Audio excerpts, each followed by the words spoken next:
afternoon, friends and newcomers to the South Orange Library Book Discussion Group. Whenever I want to find out about foreign policy, at least once a year, I've been very fortunate in getting Doug Simon, professor of political science at Drew University, to come here. This is your 8th visit, Doug. Is that right? Yeah, I'll tell you, I just want, for the people who have been here throughout the 11 years since I've been running this, Doug spoke here February 9, 1989 on the topic Vietnam Retrospective, 20 years after Tet. After that, in 1990, it was New Faces of Communism and the Nature of International Conflict in the Current Decade. January 1991, World Political Status Report. March of 92, World Affairs Update. World Political Update in October 1994. Where were you in 1993, Doug? I bet that's it. You know what? I'm looking it up and I'm thinking, what happened to 93? And in October 94, the topic, Current and Future U.S. Foreign Policy. Today, we're getting not only a post-election analysis of the 1996 presidential race, but Doug is terrific. He gives us a peripheral view of what's happening in the world at the same time and the impact of both global and national news. And that's why it's so appreciated, because we're so interconnected, the world, and you give us such a wonderful way of explaining everything to us, better than Ted Koppel. Anyway, before we begin, please let me thank my fellow friends and librarians for all of their help and support. Jill for taping these programs, so for those of you who would like to take it home afterwards, they're available. Doug, if you want to make a copy of this, we'll send it to you. But in any case, we really appreciate this. And now, please let's give a warm welcome to our very special guest, Doug Simon.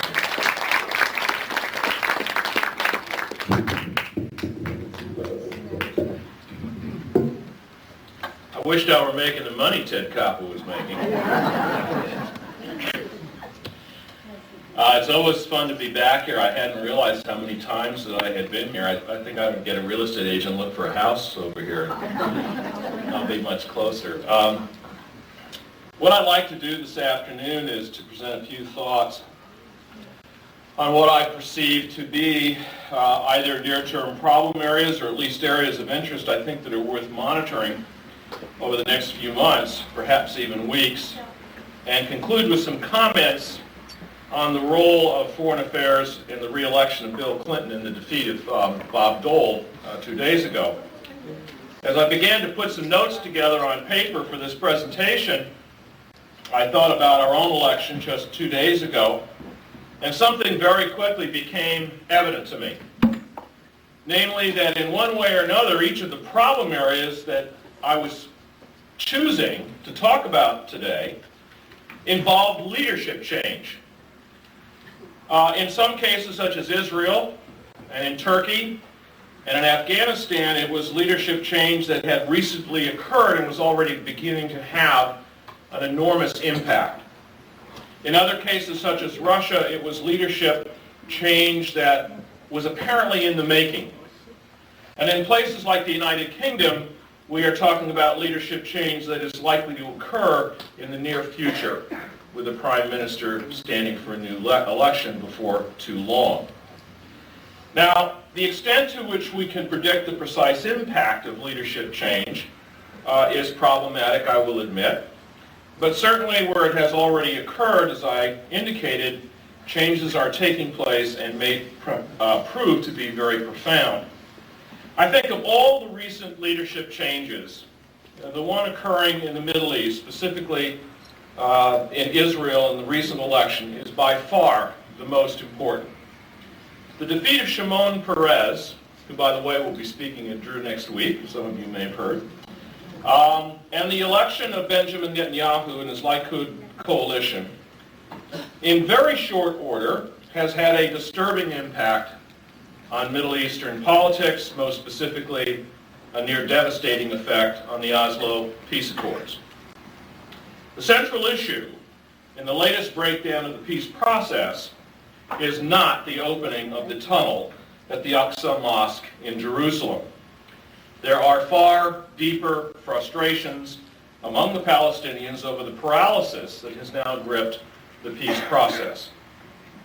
Palestinians profoundly resent the stepped-up building of new settlements, while Palestinian houses around Jerusalem, admittedly unlicensed houses, continue to be demolished, and land continues to be expropriated on the West Bank to build bypass roads for settlers, and the frustration is growing. Now, these issues are not new. They have been around for years, but under the Labor government, there had been a slowdown in these endeavors and some real progress in the quest for some sort of peace settlement was being made. Under Mr. Netanyahu, despite his assertions that he is committed to the agreement signed by his predecessor, namely Yitzhak Rabin and Shimon Peres, there has been no move towards implementing the first of three further redeployments of Israeli troops, that is, withdrawal of Israeli troops in rural areas of the West Bank. And he is insisting that the long overdue redeployment of Israeli forces, that is, withdrawal of Israeli forces from Hebron, has to be completely renegotiated. The destructive impact of all this is not merely on the possibility of further violence between Israel and the Palestinians. That's a given. The repercussions, it seems to me, go beyond that. Syria has been reinforcing their frontline troops as tensions rise in both Lebanon and on the Golan Heights. Egypt and Israel have been hurling insults at each other with a ferocity not equaled for years. And despite King Hussein's visit to the White House with Netanyahu and Arafat, Jordan's relationship with Israel has sharply chilled. And finally, the American envoy, who was trying to assist in getting the peace process back on track, left 3 days ago in frustration. Now, a second area that we have seen a change in regime with a potential for some profound impact is in Afghanistan, where the ferocious and Islamic fundamentalist Taliban have seized Kabul, the capital, and now control about 2/3 of the country. Afghanistan is the third country to pass into the hands of an Islamic revivalist government in the past 17 years, after Iran and Sudan, and is the first to have been achieved by straight force of arms. Now, there are a number of other Islamic countries that all of a sudden the president wakes up one day or the prime minister says, well, we are now an Islamic republic. That's not what we're talking about here. We are talking about Islamic fundamentalist or revivalist, if you will, seizing the reins of power. And this is the third government in 17 years where that has happened. As noted in The Economist last week, Afghanistan suffers from being a poor country that sits in an important part of the map. It does produce some gas, quite a lot of heroin, unfortunately, a few emeralds, but not much else of interest. But it lies very close to several energy-rich countries and on what should be a trade route from Russia to the Gulf of India. Other countries have been interested in Afghanistan ever since the Great War. Certainly in the 19th century, Britain and Russia laid claims at different times to Afghanistan. And this game of jockeying for position to control part of that territory is not over. Despite severely brutal practices, the Taliban have been and are still supported by Pakistan, one of our friends. This was perhaps viewed by the Pakistanis as the least of all evils. Pakistan, of course, lies right next to Afghanistan. In fact, during the resistance to the Russian occupation after the Russian invasion of Afghanistan, the Pakistanis supported seven different resistance groups trying to oust the Russians. But as time went on, the Taliban were seen as the likely winners of a civil war raging after Russian withdrawal. And it was felt that by the Pakistanis that the Taliban regime would stabilize the country, allowing Pakistani entrepreneurs to re-enter the country to ply their trades and sell their goods. But further, there is a competition going on between Pakistan, Turkey, Saudi Arabia, and most important, Iran, for influence in the South Asian region. And the Pakistanis have calculated that they would enhance their position by the long-term cultivation and support of the Taliban. Well, we shall see. Some observers believe it is a policy that will come back to haunt the Pakistani government, which, by the way, is having, if you've been following the newspapers for the last 2 days, its own leadership problems, as Benazir Bhutto was just placed under house arrest 2 days ago and just released yesterday afternoon. So that game goes on. The Russians, of course, are terrified at what is happening on their southern flank. Just north of Afghanistan, Turkmenistan, Uzbekistan, Tajikistan are all at risk. And it is these states that provide some buffer for Russia from the turmoil that grips South Asia. I suspect interesting developments are in the offing for this part of the world and will continue for some time. Turkey is the third country to experience a recent leadership change when Erdogan became Turkey's first Islamist prime minister, replacing Mrs. Salar. If you may remember her, she was a very high-profile figure. She actually is number 2 person in the government now, but because it's a coalition government, her influence has been diminished significantly. But the new prime minister's domestic rule is difficult, if not precarious. There are deep divisions between the increasingly militant Islamists and the more pro-Western moderates in Turkey. Turkey has also wrestled with the issue of a large Kurdish population. You remember the Kurds are in Turkey, they are in Iraq, they stretch into Iran, and they are basically a stateless people with no country of their own. And that has been a particularly difficult problem for the Turks to deal with, sometimes pretty brutally. But throughout all this, Turkey's foreign policy seemed relatively consistent and overwhelmingly pro-West, certainly under the Salar regime and her predecessors. This orientation goes way back to Kemal Ataturk, the founder of modern-day democratic Turkey, also Turkey's anchoring of NATO, the North Atlantic Treaty Organization, particularly, obviously during the Cold War, and in recent years, its attempt to position itself to maximize the opportunity to link up with Western Europe, and as Western Europe integrates and becomes more economically powerful. But for the first 4 months of the new regime, the Prime Minister has defied the advice of his foreign ministry and made Iran the first port of call on his maiden trip abroad, and irked the U.S. off by signing a natural gas deal that could be worth as much as $23 billion over 20 years. He further went on to embarrass his own foreign ministry by proposing that Turkey should join Iran, Iraq, and Syria, and the 2 main Iraqi Kurdish groups in an unlikely regional summit, also against all of the advice that he was receiving from his foreign policy advisors. And he went further and took state visits to Libya and to Nigeria. And finally, he was very critical of American policy on Iraq, launching the cruise missile attacks and expanding the no-fly zone in Iraq. I think the key player here will be Turkey's military, which historically has been very pro-West and pro-American. Will there be a coup to oust the new prime minister? I do not think so, but the military has already begun putting pressure on the new executive, the new government, to move back towards the middle and could throw their weight behind Mrs. Salar if she seeks to reassert herself. That is worth watching because Turkey has been a key country for us for decades. Moving on to Russia, we are now talking about a major international player about to go through, or perhaps already in the process of going through, a leadership crisis. It is a very dangerous period, with Boris Yeltsin being very ill, having suffered several heart attacks, and now having just undergone major bypass surgery. In the wings of the same cast of characters who were central actors in the last election, Viktor Chmyrdin, the Prime Minister, number 2 man in the Kremlin.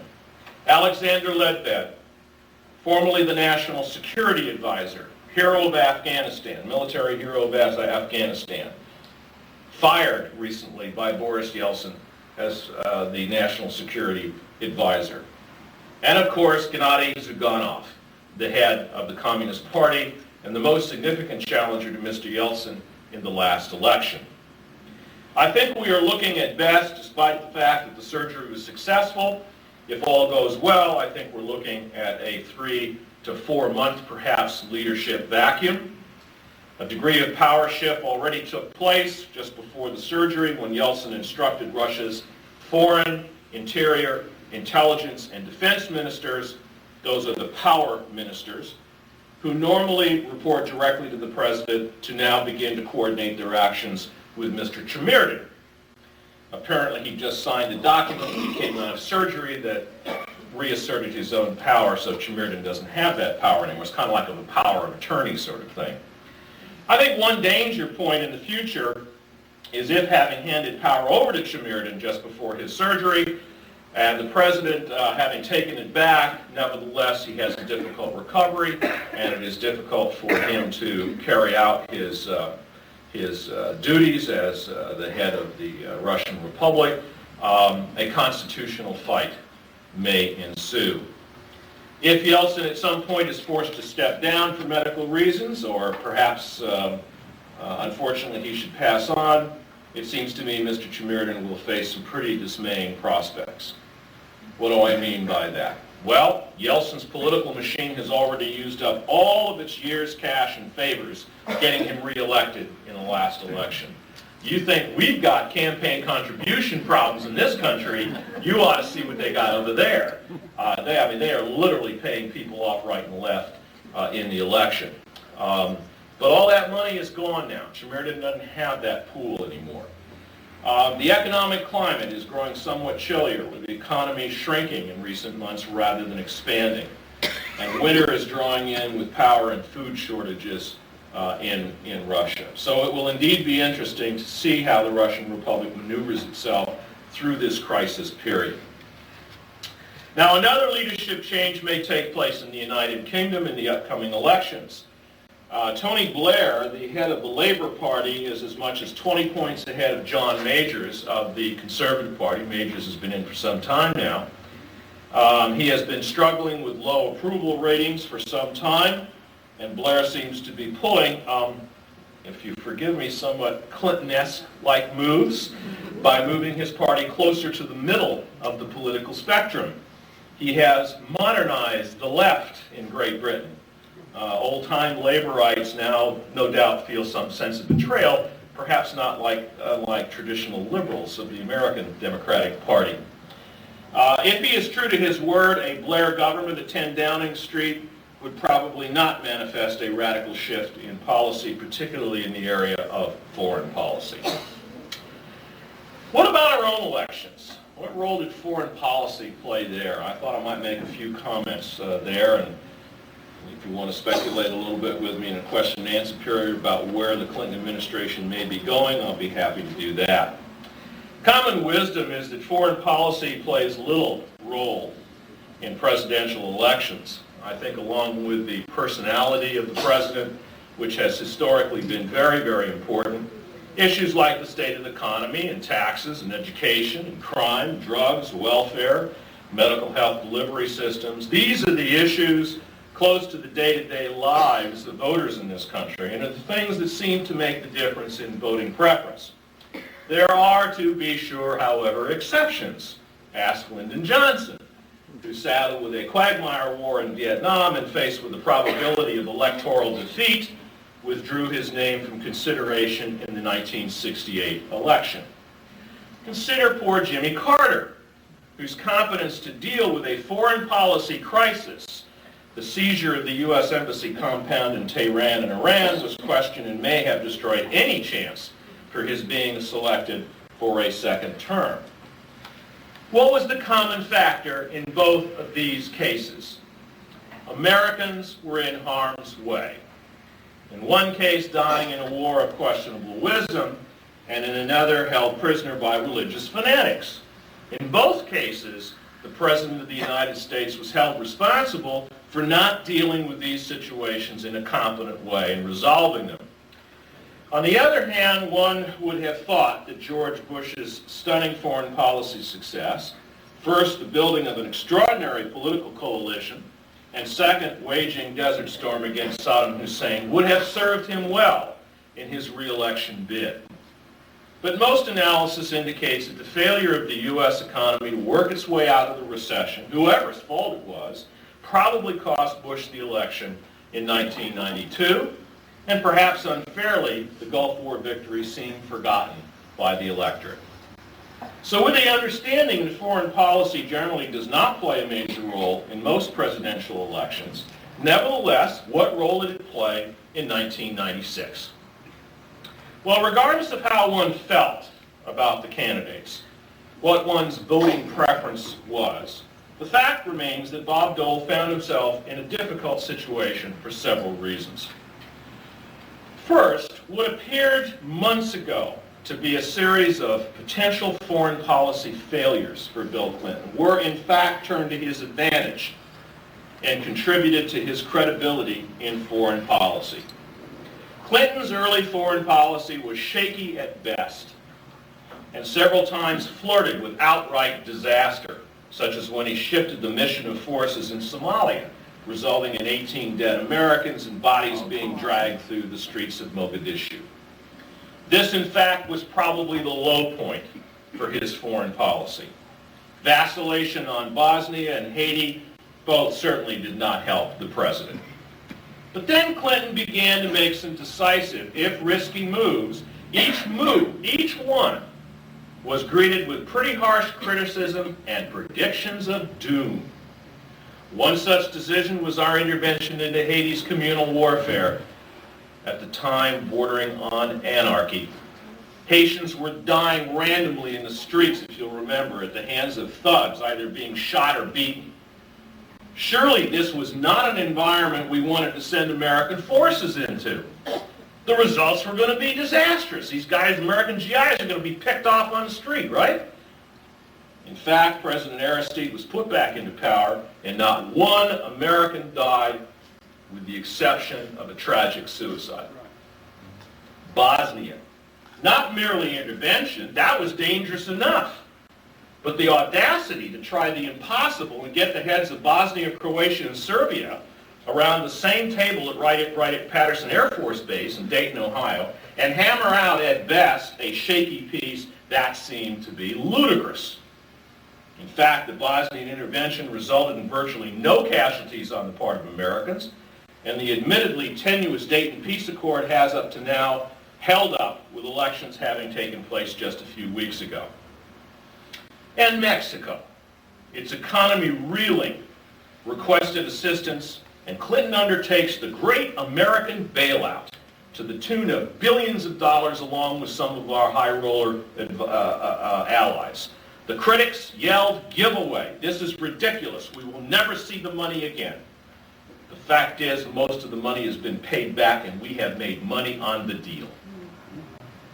But the question can be legitimately asked, are all of these really victories?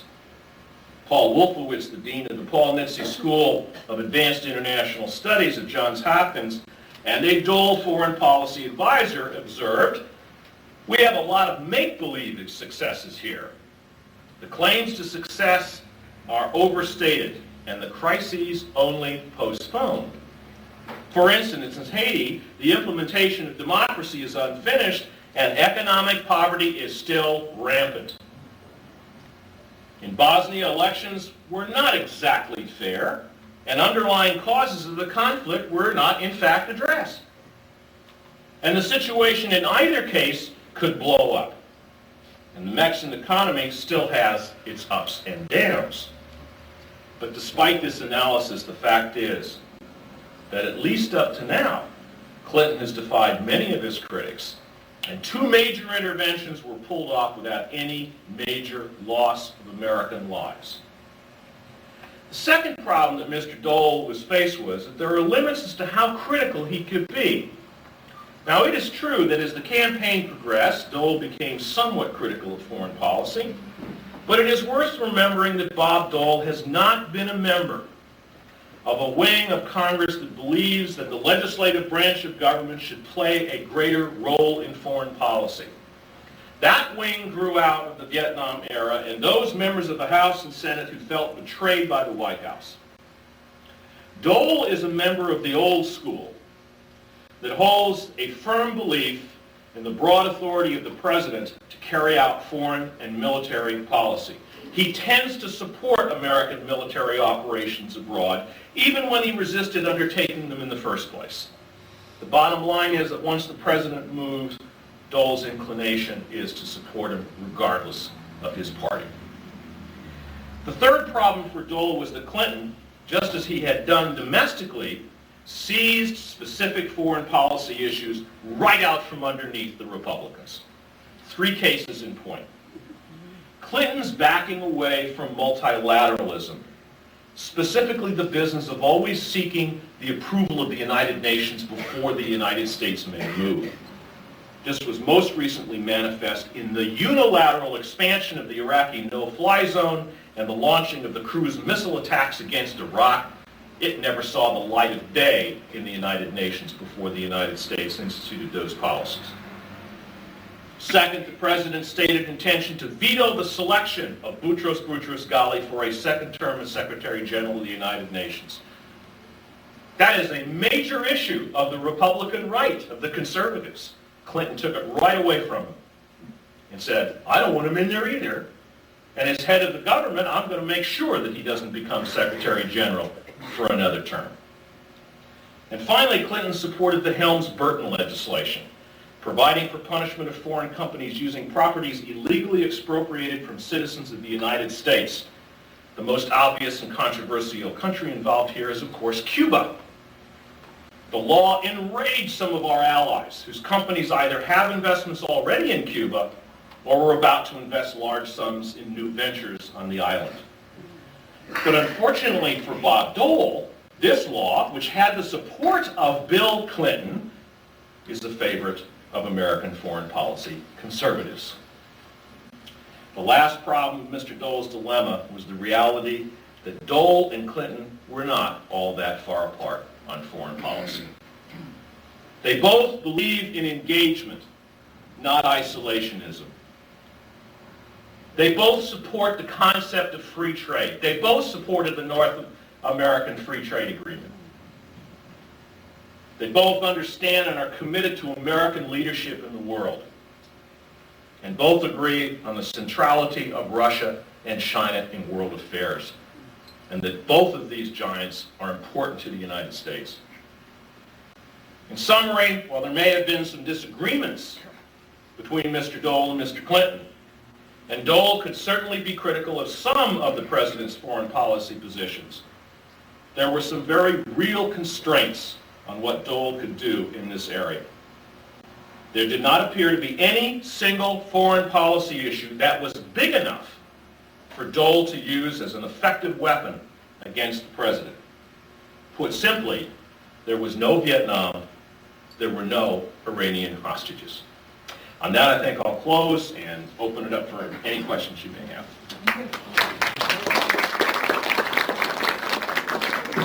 Well, I was right. You're terrific. Thank you.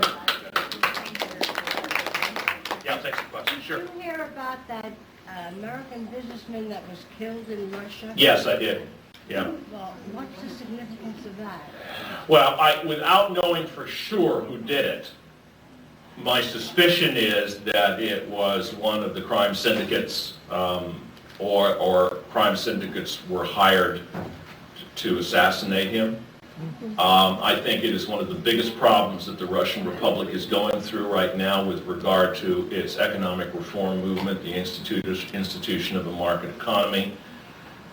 Virtually anybody of any significance in the government and in private enterprise, large investors, and so forth now has hired bodyguards, including, unfortunately, the gentleman who got killed. I think that it is, I think it's a very serious problem. I've talked to a number, I have not been there, but I've talked to a number of people who have come back. And I can't say that in the reform movement it is the #1 problem, but it is not a minor problem. It is very, very serious. A lot of extortion going on, blackmail, the whole business of economic assassination for economic and business reasons is not unusual This case got a lot of publicity because it was an American citizen, but it's happening to Russian investors all the time. Yes? What do you think about Clinton's changing the cabinet? That's one. And Yeah. another question. I'll repeat the question. Go ahead. As I of the Blair program, I heard one of their analysts say that they thought that Clinton should include a Republican. Mm-hmm. Could you comment on that? Sure. Yeah.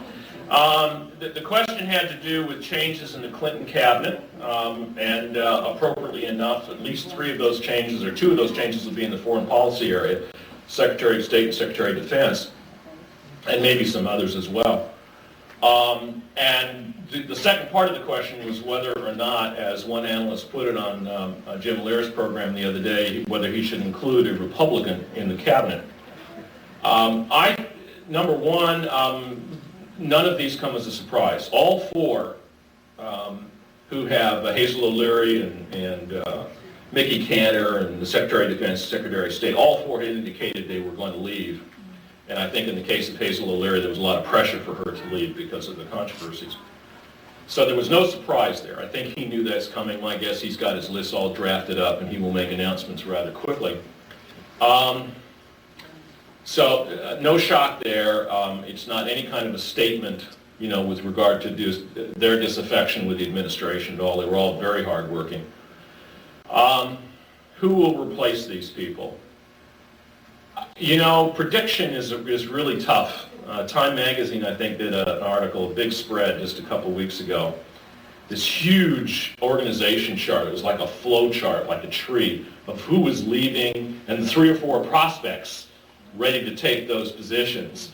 And any one of them could be the person named. The nominees that I'm most familiar with, obviously, for Secretary of State, Madeleine Albright, who is the U.S. UN representative, wants it desperately. I think if she doesn't get it, I think one of the reasons she might not get it is she's campaigned too hard for it. She's made it very clear. She's a very aggressive person, I think a very talented person. So, but she certainly is in line as a possibility. She would be the first woman Secretary of State in the history of the United States if Bill Clinton does it, and that would certainly be consistent with Bill Clinton in terms of appointing women and so forth. The second possibility, I think, for Secretary of State that is very real, of course, is Colin Powell. And there you're bringing your Republican into the administration. And I will tell you something, everybody says, wonderful, this guy's prepared, he's high profile. The power politicians would say, oh, thank goodness he's got a Republican in there, Secretary of State, which means the Republicans have to share some blame for the foreign policy disasters if they come. There is only one problem. Now, he may do it, but there's one problem, and that's Al Gore. Colin Powell is the odds-on favorite to be the Republican nominee 4 years from now. Gore will run as a Democrat. And they may not want to give Colin Powell the kinds of credit and publicity that he will get as Secretary of State. And so that may stop it. I think it's 50-50 right now. I think he is the most likely Republican, certainly the most high-profile Republican that could be brought in to the administration. On the Secretary of Defense, if he was willing to take it, I would be willing to bet Senator Sam Nunn will be the next. His career in the Senate has been like a Senate career in training to be the Secretary of Defense. By far in the U.S. Senate, Republican, Democrat, he knew more about defense than anybody else. And he was highly respected on both sides of the aisle for his acumen in defense matters. Very competent senator, lots of integrity. I don't think there's been a whiff of scandal in Sam Nunn's entire career that I know of. I think he is a very good bet to be the Secretary of Defense. Beyond that, I don't know. I think there may be a couple of other cabinet officials who will resign. They probably just didn't want to announce all 4, more than 4 at one time. There was some speculation that the Secretary of Education may leave, whose name escapes me.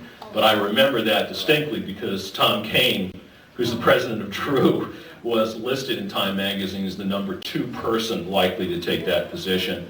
I have no inside information that he would do that. I do know that over the last 4 years he's been offered a number of positions in Washington and turned them down. to stay at Drew. So I don't know whether he would be brought in or not. But why this change? Are these people tired? Yes, yes. Warren is absolutely exhausted. He's 72 or 73. He has made 30 trips to the Middle East alone. He is on the. He was working 14 to 16 hours a day, 7 days a week for the last 4 years, and he is exhausted. I think that the same can be said for Mr. Perry, who I think has only one major blemish on his record, and that was the bombing of the military facilities in Saudi Arabia. I've got to tell you, that's one of those things where you ultimately are responsible for it, but somebody wasn't doing their job out in the field. You know, it really was not his fault in any personal sense.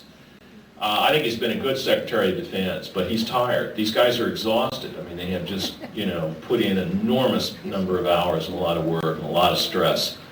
And I don't even think in Warren Christopher's case we're talking about leaving to make more money, other than maybe his memoirs. He could join any number of law firms like that. He was a very respected lawyer when he was not in government. So I don't think that's a problem. Yes, sir. You mentioned that Clinton was rather clever in using some of these changes he made, politically speaking. Yeah. And I didn't necessarily say that the policy substance was done for political reasons, although that accusation has been made. particularly about the independence of the UN and Yeah. Cuba policy. Yeah. What do you think is the likelihood that now that he's re-elected, he'll recognize the relative weak position of us in both cases? One, we've always been the power, we were the suggester of the UN system. Yeah. So what likelihood is there that he will come back to a more rational position there? I must tell you, I think from his reality world, I'm not so sure he is convinced that it's the more rational position. I think there was a genuine disillusionment and a fear that an overly active U.S. foreign policy vis-a-vis the UN was driving the United States in some directions. We were beginning to lose some control. Now, it's very easy to say, oh, well, we just have to say, no, we're not going to be part of this force to intervene. But the fact of the matter is, for most of these kinds of peacekeeping forces, intervention forces like I-4 and so forth in Bosnia and the force going in, you've got to have the United States. I think for them to really be meaningful. And the problem is that list was growing. It was growing in the UN, and the pressure was on the United Nations to join, which meant to lead and to help fund a lot of these. And I think that Clinton wanted to put the brakes on that. Look, we're not talking about the abandonment of the United Nations by the Clinton administration. I don't think that's going to happen. I tell you why it's not going to happen, because at times it's very useful for us. It's very useful for us as a legitimizer when we need that legitimacy.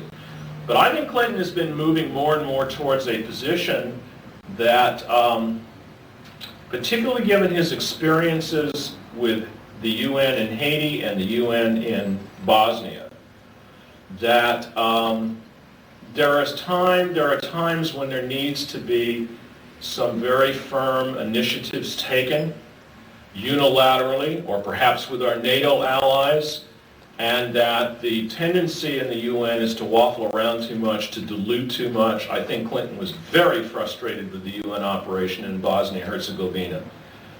And it wasn't until finally the United States, almost unilaterally with our NATO allies, not with the UN, asserted ourselves there and said, enough of this nonsense. And they dragged those three leaders into Dayton. They put together a NATO force to go in there, massive force, and just basically told the Bosnian Serbs and the Bosnian Muslims, that's it, it's over, and began to separate them into their zones. I think Clinton is beginning to recognize that at least at certain junctures, and at certain kinds of problems, that's the kind of American leadership that's going to be necessary. And to try to always go through the UN on that tends to dilute it. Again, it's not an abandonment of the United Nations, but I think there's a genuineness in that position. I must tell you, I think there's a genuineness in that. I think that there is It's kind of the smell of politics and the Boutros Ghali thing, to be honest with you. I think that was more politically driven. Although in the Times today, the article came out and said he's going to stick to that. He is not, this administration is going to take the stand. They do not want Boutros Ghali in for a second term. So we'll see what happens. But yeah, I think part of his moving away from the United Nations has been genuine. Yeah, Bill. What about Newt Gingrich? What about Newt Gingrich? Well, I mean, I tend to, I don't know, I watched probably, like you did, a half dozen analysis shows after the election, who now is the most important man in Washington and the Congress and so forth, and everybody says it's Trent Lott. I think it probably is for the time being Trent Lott. I think it's very difficult to be a major player when you've got the kind of disapproval rating that Newt Gingrich has. And there's no question a lot of Republican candidates try to put distance between themselves and Newt Gingrich. But, you know, he's the kind of politician that has 9 lives. I suspect Newt will be back and creating some problems. But I think that the House is going to have to, to modify itself a little, moderate, I guess is a better word, moderate itself a little bit. I think they got terribly burned by the intransigent stand that they took when they shut the government down over the budget. I think that was ridiculous, and I mean, a lot of the American people got angry at that. They said, you know, we didn't pay you guys, Republicans and Democrats, to go in and do that, and they were angry about that. And I don't think you're going to see much of that sort of thing anymore. And I think that there is another reality facing Congress and the President, and that is we have to do something about the entitlement programs. I don't know how we're going to do that, and I think it has to be done in the fairest and most just way as possible, but you know, the economic tables, the projections don't look particularly good, and I think they're going to have to address that. And that is a politically dicey problem, and I think that Congress, the Republicans and Democrats are better off sharing the blame for whatever has to be done rather than forcing one party or the other to try to deal with it unilaterally, which I don't think they can do anyway, not with the current constellation. So I think Newt's going to have a somewhat lower profile, and I think Trent Lott, I agree, I think Trent Lott's going to be the key player in Congress. Of course, he's in the Senate, but I think he is going to be the key player, Republican player. Yes, ma'am. What's your take on the investigations proceeding? How long do you think they will take place? Yeah, I'm really worried about that. And I'm worried about it as a political scientist, okay? I'll put my own personal... I think you do reach a point, even if they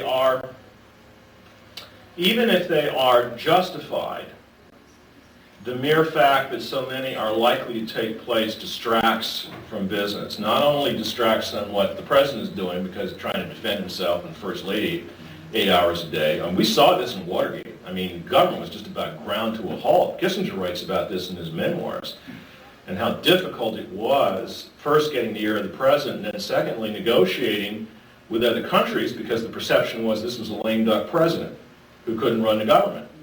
So regardless of how you feel about Watergate, I mean, I think he should have been forced out. But the point is, it is debilitating when you move into that mode. I think what I would hope for, which I don't think is going to happen, by the way, I wish Congress would stay out of it. Well, I mean, what do we have these special prosecutors for? Well, we have Ken Starr. We're spending millions of dollars for highly respected attorneys, people like Ken Starr, who have a lot of integrity, to do these investigations, and if indictment is coming, then it comes. And I think when it reaches the point of indictment, when those are released, his findings are released, that's when, if you want to talk about impeachment, then you get Congress involved. But this business, like the D'Amato hearings that went on and on and on and spent millions of dollars, I think is debilitating to the Congress. It takes a lot of money and a lot of time of these people, and it really should be the special prosecutors that are doing it. They're the ones that have the power to indict. Congress doesn't have the power to indict. The only one they can indict is the president with a bill of particulars for an impeachment. But the motto doesn't want to go ahead and stay out and leave it to Ken Starr. Well, I hope that's true, but we'll see. Yeah. The motto is that. Point out that this election was a great victory for the women. This is the first Yeah. election in history.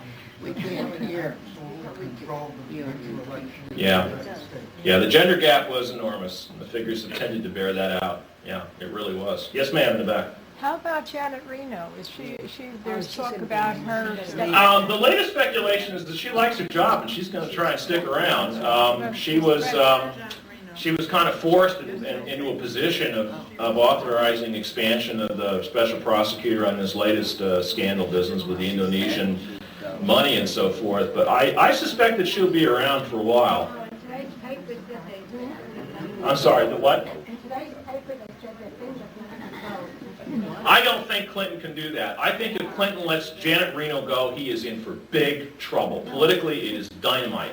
I mean, we're talking about something on the, I think, that has the potential of when Archibald Cox was fired as the special prosecutor. You know, and I just think that to maintain any kind of integrity during these crises, I think politically it would be a disaster for Clinton to force her out. Let me put it that way. It would backfire on him. Yeah. Leon Panetta will probably go. Not because he's not doing a good job, he's tired, he wants to do something else. I'm sorry, wait a minute. Stephanopoulos will stay, he's a Clinton loyalist. One question at a time, please. Yeah. Who? He's leaving too. University? Communications? And Panetta wants to be governor of California? Yeah. Panetta's replacement in California in Congress was a fraternity brother of mine, and I don't know how the election came out. I have to check that out. He's out in Carmel, California. What was his name? Sam Farr, F-A-R-R. Yeah, it's down in Monterey in that area down there. I heard this morning that D'Amato does not want to go ahead with Clinton. No, he would not, but there are other congressmen that would love to chair a committee, an investigatory committee. No, I think he's taken a bath on it, and I would hope that D'Amato stays out of it and doesn't. Yes, he said Yeah. that he would. Yeah. Okay. Yeah, let's get somebody who hasn't asked a question. Yeah. Two-part question back to the United Nations. Yes. Is the politics of the United Nations such that we can possibly get rid of the Security Council veto? And the second question is, would it be to the United States net benefit to get rid of it? The question is the political dynamic in the United Nations such that we could get rid of the veto? And second would be the advantage of the United States to get rid of the veto. The answer in both cases is no. I do not believe there will be any major attempt to get rid of the veto. That is a charter amendment which is subject to veto by those very members that possess the veto now, and they are not going to let that happen. The more likely thing, and I think what is going to happen, is that we will probably see an expansion of the Security Council within the next 2 years. There is agreement on that. What there is not agreement on is what the formula will be. Everybody agrees at this point that Japan and Germany should be on the Security Council. They probably should be permanent members. There is some debate as to whether they should have veto power. And in part, this is a mathematics question. You're taking 5 countries that can block any resolution, major resolution. Now you're talking about expanding it to 7, which increases your probability that the resolution will get knocked down. So there's a question of whether or not they're going to do that. And then the other thing is that there are third world blocks with champions like Brazil and Nigeria and some of the larger developing countries, Indonesia, that say, hey, wait a minute, if you're going to put Japan and Germany on, we must have at least one major third world power as a permanent member on the Security Council. The agreement is there to expand the Security Council. What there is not agreement on is what the composition should be and the provisions of that expansion. Yeah. What do you see some of the major obstacles will face in the next 4 years, particularly economically? Yeah, the problems that Clinton will face over the next 4 years. I still believe the number one problem that I didn't care whether it was Bob Dole got elected or Clinton are the entitlement programs that emerged out of the Great Society under Lyndon Johnson and their expense. Their expense. They're escalating, and something has to be done to reconfigure those somehow. Well, yeah, actually, Clinton takes a lot of credit for the economy, and I think in terms of boosting free trade, increasing trade and so forth, I think he deserves some of the credit. The person or persons who really deserve the credit in my book are Mr. Alan Greenspan and the Fed. And their management, their monetary policy, I think, has been spectacular, and I think went a long ways in recovering and stabilizing the American economy. I don't foresee major economic crises for the president. There will be glitches, I'm sure, along the way. I think that, again, I think entitlements in terms of an economic problem, I think that's the biggest. Defense spending has slowed down. Defense cuts have slowed down and basically leveled off. I don't think we're going to see any more major cuts in defense.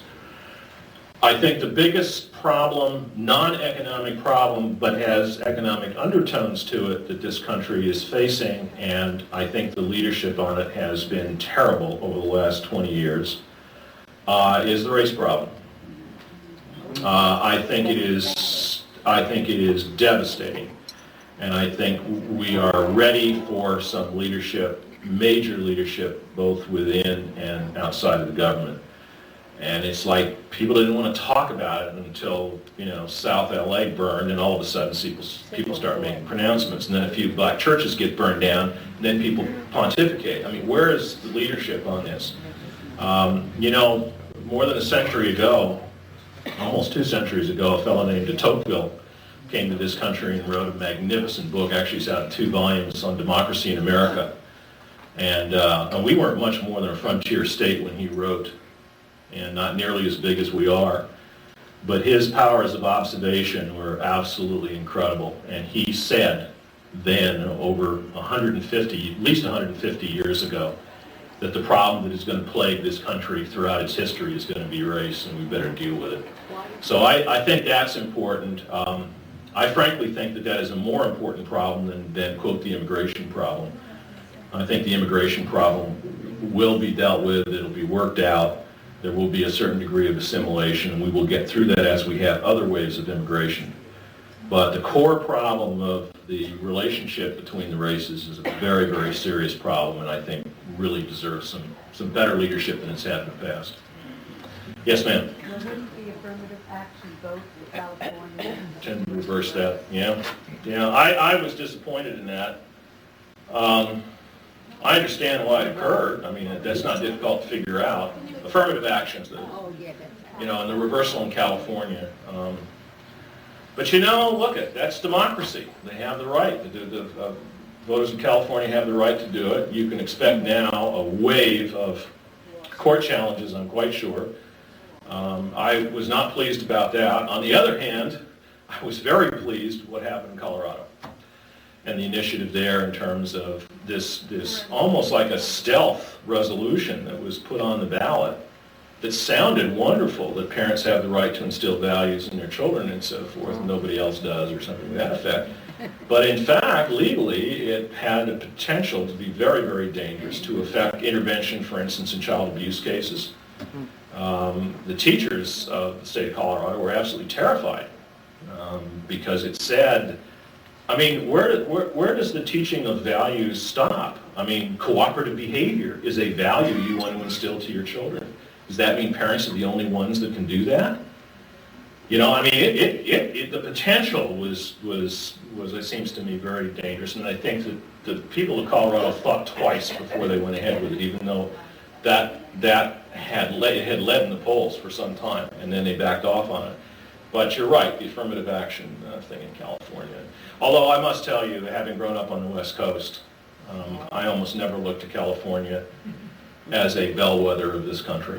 I mean, they do everything in the extreme. It doesn't care whether you're talking about educational policy or what. They do nothing in moderation. And then they have to backtrack afterward, Case in point, 215. Yeah, sure. Yes, ma'am. What do you think of the English as the official language, and the fact that it seems not to be now, is heading in that direction? Would we end up like Canada? Well, there's first place, let me just say that I am really torn on it, and I'll tell you why. The notion that a multilingual state cannot have a degree of unity and be viable as a unified state is absolute nonsense. There are a number of cases in the world, not the least of which is Switzerland. All that having been said, there is the practical problem. Right. The problem with school in Brooklyn that has 36 different language groups, and the teachers are just absolutely beside themselves trying to deal with this. There is the problem of economic communities that have grown up in some of the ethnic communities where the English language basically is not spoken. And the question is while they may have a degree of regional or local autonomy and economic viability, their ability to integrate into the larger economy becomes much more difficult. The ability of whether it's young Hispanics, whoever, integrating into major law firms, into the power structure, into the political system, become limited by language, and that's a practical problem. Now, whether or not the answer is to say, you're going to speak English or nothing, and legislate that, I'm not sure that's the way to do it, and I don't have the solution. But we're enabling them to do this, whether... Well, I understand that. I that. didn't speak English until I was 5 years old, and Yeah. I had no problem at all when I got to school. Yeah. I learned it just like that. Yeah. And so I know, did I've talked to some everybody people in New York City and in Southern California in the schools, and it's a very serious problem. The education system is really, it retards it. It makes it very, very difficult just getting through the fundamentals in the first 5 to 6 It years. isolates them. Yeah, it really does, and it's a real problem. Yes, ma'am? Since everything starts with the parents, why don't they make it a legal thing that the parents have to learn English before they can become a citizen? Well, And if the parents- yeah, I don't know. If it's spoken in the home, Yeah. the children will learn it. Yeah, I stand by my position on this one. I don't know what to do, to be honest with you. I would just hope there are ways of encouraging without legislating, of educating without legislating, and forcing people into this mold. If they can see that it is in their best interest to do that, People will eventually do it, but it takes a little... it takes longer. You have to sometimes give people a Yeah, little push. yeah. I guess what I'm worried about are the sanctions if they violate the law. If somebody doesn't speak English, what do you do with them? Do you throw them in jail? Do you tax them? If parents don't speak English and they're supposed to be, what do you do with them? But look how many people will do it. Well, I think they will, and I hope they do it more voluntarily rather than by legislation. I guess that's my point. Yeah. Clinton was for the Israeli, for Peres. Yeah, And Shimon Peres. Shimon Peres, and Netanyahu got in. Do you Yes. think that now they're going to lean more heavily on Israel? Yeah, that's a really interesting question. Yeah, the question was, now that, having supported Shimon Peres and Netanyahu gets elected and the Likud coalition is in power now, will the United States lean harder on the Israeli government? I think the answer is yes. I think the question is how far and to what extent. It is very interesting that in the two debates, 4 hours of televised debate across the United States, only one question of foreign policy arose. And it was a very interesting question the way it was put. If they reach a point of getting the peace process back on, but in order to guarantee the peace settlement, would American forces be deployed as the guaranteeing force? That was a very interesting question, and I'll tell you why. It is not just a question of whether or not the United States would commit military forces for that purpose. That's a possibility, but I think doubtful. But it does speak to the issue, is the United States required, is it required to exert its power, leadership, influence, money, however you want to transfer, in order to secure a Middle East peace? Make no mistake about it. The Camp David Accords were purchased by the United States for $5 billion. We paid roughly $2.5 billion each to Israel and Egypt before those accords were signed under Jimmy Carter. All right? Now, and it was public, but people just kind of ignored that. All they paid attention to was this wonderful thing where you had Menachem Begin and the president of Egypt getting together, Anwar Sadat. And it was a breakthrough, and I think it's to Carter's credit and the credit of both the leaders of Egypt and Israel. But make no mistake about it, to seal the deal, it took $5 billion of United States taxpayers' money to do that. Now, I don't care whether it's that or whether it's loan guarantees or whether it's a peacekeeping force. The question is, is it going to require that kind of American leadership to insert itself into those negotiations and say, all right, guys, enough of this nonsense? And they're going to say, Netanyahu, Your government agreed to the reversion of Hebron, and you're going to make good on it and get the Israeli troops out of there. You, Mr. Arafat, are going to do the following. Now, in order to guarantee this deal, here's what we're going to do. And that's what I'm beginning to think it'll probably take. But I don't know whether it'll be forces or not. Yeah. I heard Netanyahu say he did not want American help. But isn't that also the reason? Of course not. Well, but isn't that also the reason why the United States has not paid their debt to the UN? Because Clinton wants the stipulation that the United States will not be responsible militarily there. I don't think that's the reason. I think. I read that as one. Yeah, it may have been one of the reasons. I think the reason for our being behind in our debt, which he has now said will be paid, by the way, I think that there are other political reasons. I think there were conservative forces within the Congress that refused for years to appropriate the money. It was a Republican Congress that said, we're not going to pay this. Or Republicans blocked it in the Appropriations Committee. There was a time when the withholding was also linked to a good deal of inefficiency within the Secretariat of the UN and the UN system. To some extent, politicization of some of the what are supposed to be neutral or certainly objective organizations, which in fact had become highly politicized. UNESCO was a classic example where the Palestinians basically went in and really politicized virtually every issue was linked to the Middle East. The United States put its foot down on that finally, and I think those kinds of things contributed to our not paying the dues. I happen to think that in some cases it works. I think the case with UNESCO when we pulled out of UNESCO, I think worked. There have been some, I was very critical of it at the time, but I must say UNESCO has turned itself around in terms of its administration.